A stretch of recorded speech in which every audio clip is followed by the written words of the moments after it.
Assalamualaikum warahmatullahi wabarakatuh. Yang terhormat kepada Bapak Farid Ardiansyah, SEMM, selaku dosen pengampu dari mata kuliah Manajemen Resiko, dan teman-teman sekalian yang berbahagia. Kami dari kelompok 11 akan membahas mengenai resiko kredit dan perhitungan kecukupan modal. Di sini kelompok 11 beranggotakan 3 orang. Yang pertama ada Fitrotun Failasufah dengan NIM 069, Indah Hidayatul Umma dengan NIM 076, dan Diki Fernanda Pramudia dengan NIM 086. Nama saya Fitrotun Failasufah dengan NIM 069. Di sini saya akan menjelaskan mengenai pengertian resiko kredit dan juga pengaruh resiko kredit terhadap profitabilitas dan likuiditas perbankan. Terlebih dahulu, saya akan menjelaskan mengenai pengertian resiko kredit. Sebelum saya membahas mengenai pengertian resiko kredit, maka saya akan menjelaskan terlebih dahulu mengenai pengertian kredit. Lah, di sini itu menurut Undang-Undang Perbankan Nomor 10 Tahun 1998, kredit itu memiliki arti bahwa penyediaan uang atau tagihan yang dapat dipersamakan dengan itu berdasarkan persetujuan atau kesepakatan pinjam-meminjam antara pihak bank dan juga pihak lain yang mewajibkan pihak peminjam itu melunasi utangnya. Lah, pelunasan utang ini disertai dengan pemberian bunga dan telah ditetapkan dalam jangka waktu tertentu. Setelah kita mengetahui mengenai pengertian kredit, maka di sini saya akan membahas mengenai pengertian resiko kredit. Di sini menurut Siamat, pengertian kredit bermasalah adalah kredit bermasalah atau problem loan yang diartikan sebagai pinjaman yang mengalami kesulitan pelunasan akibat adanya faktor kesenjangan atau faktor eksternal di luar kemampuan debitur. Jadi dapat disimpulkan bahwa kredit bermasalah atau resiko kredit merupakan pinjaman yang mengalami penangguhan dalam pembayaran angsuran pokok dan tunggakan bunga atau bahkan tidak dilunasi sama sekali dikarenakan ketidakmampuan debitur untuk membayarnya, sehingga pengembalian kredit tidak dilakukan dengan tepat waktu dan dengan jumlah yang sesuai dalam perjanjian kredit.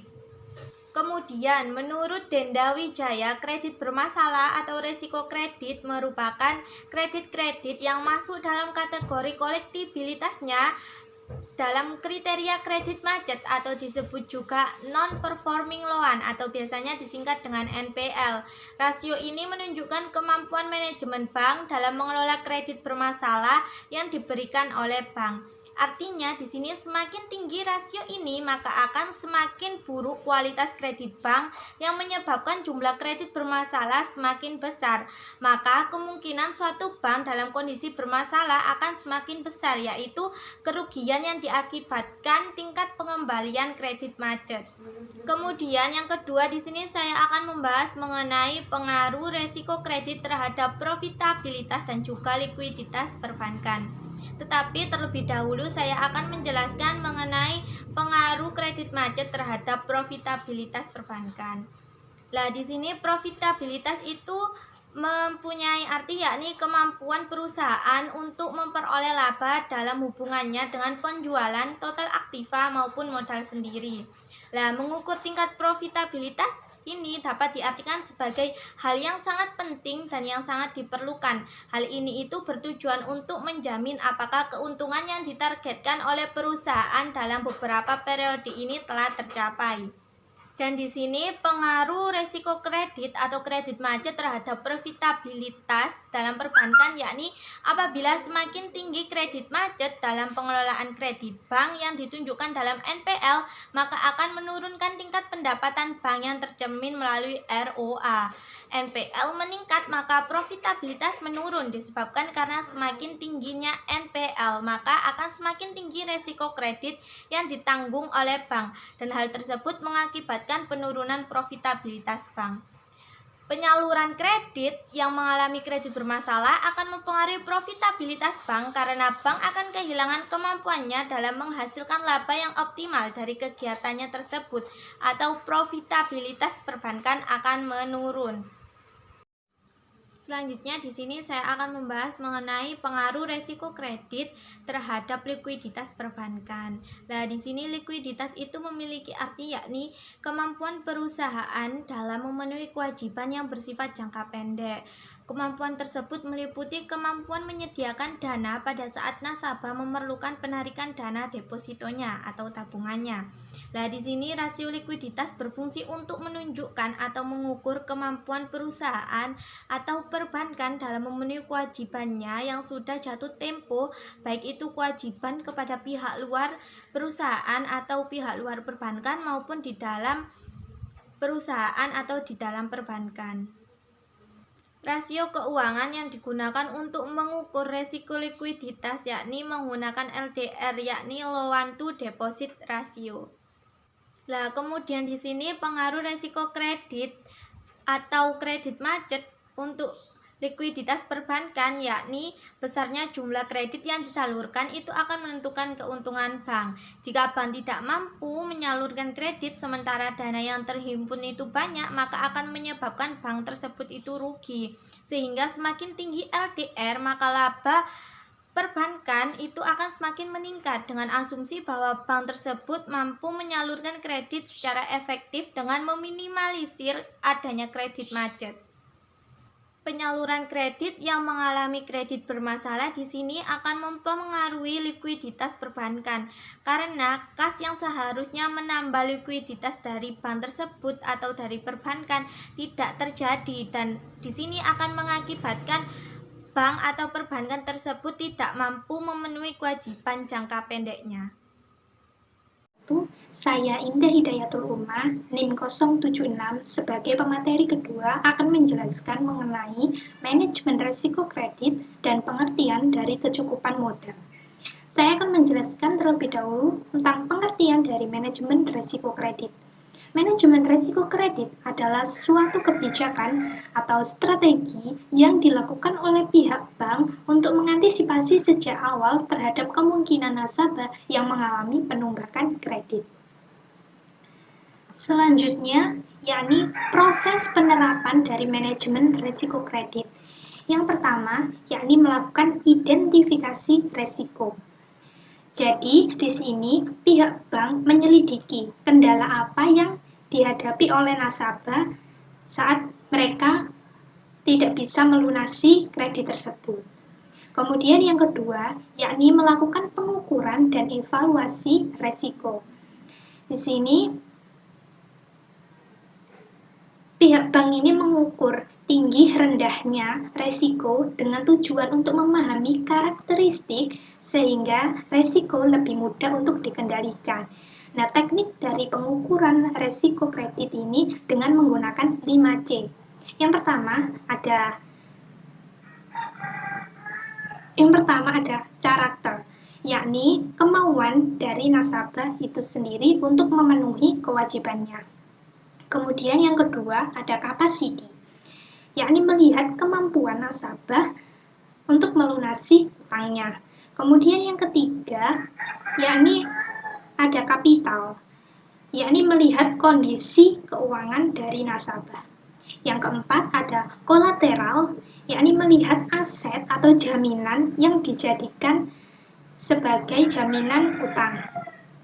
Kemudian yang kelima, yakni conditions. Conditions ini melihat kondisi dari perekonomian nasabah. Kemudian selanjutnya yang ketiga, melakukan pengelolaan risiko. Nah, menahan risiko dengan kemampuan bank itu sendiri. Jadi pihak bank ini memberikan keringanan jangka waktu kredit dan juga jangka waktu untuk mengangsur kredit tersebut. Dan jika nasabah itu masih belum bisa membayar, maka dilakukan penyitaan terhadap jaminannya. Selanjutnya, yakni pengertian dari kecukupan modal. Di sini, kecukupan modal ini adalah perbankan tersebut mampu untuk membiayai kegiatan usaha yang menghasilkan resiko dengan kepemilikan modal yang dimiliki.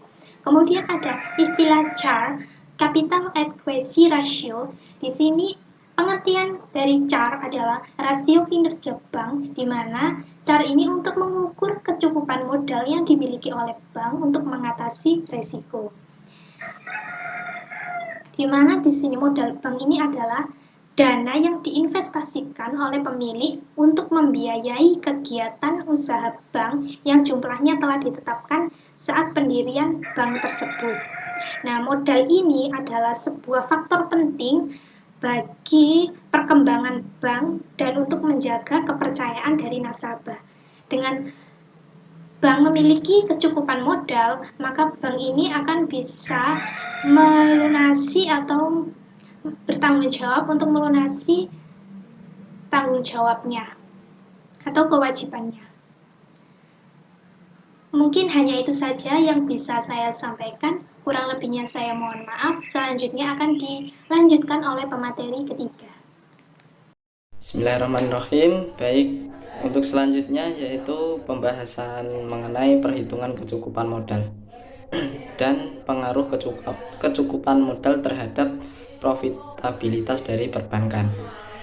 Perhitungan kecukupan modal, bahwasanya diketahui modal tersebut merupakan faktor utama bagi suatu perbankan untuk dapat mengembangkan pertumbuhan atau mengembangkan sesuatu usahanya. Pemenuhan kebutuhan modal minimal dari bank tersebut atau yang biasa dikenal dengan CAR itu ditentukan oleh BIS, yaitu Bank for International Settlement, sebesar 8%. Jadi 8% ini menjadi minimal. Jadi apabila dari perbankan nilai CAR-nya ini berada di bawah 8%, jadi belum dikatakan normal. Bahwasanya untuk rumus perhitungannya yaitu modal dibagi ATMR, yang mana ATMR ini adalah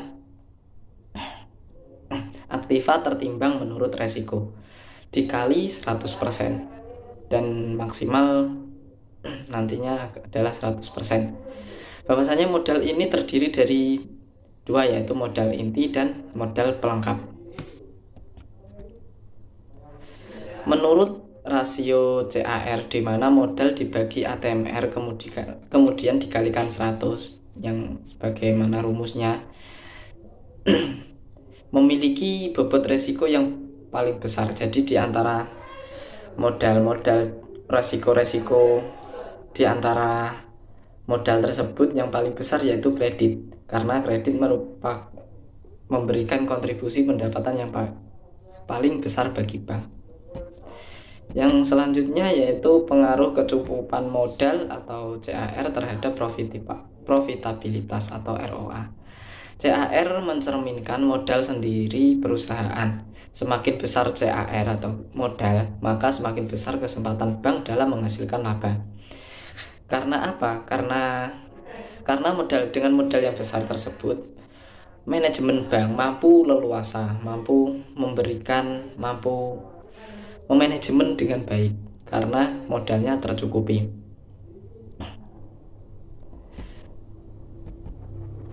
Yang kedua yaitu pengaruh likuiditas terhadap profitabilitas atau likuiditas, yaitu merupakan FDR, yaitu merupakan ukuran likuiditas yang besar dananya yang ditempatkan dalam bentuk kredit yang berasal dari dana yang dikumpulkan oleh bank, yang mana terutama tersebut dari dana masyarakat yang dihimpun oleh bank. Semakin tinggi FDR atau likuiditas dari perbankan, menunjukkan semakin riskan kondisi likuiditas bank. Maksudnya semakin tinggi ukuran likuiditas, maka semakin riskan kondisi likuiditas bank. Sebaliknya, apabila semakin rendah, menunjukkan kurangnya efektivitas bank dalam menyalurkan kredit. Jadi apabila semakin tinggi FDR-nya, itu bank semakin tinggi dalam likuiditasnya.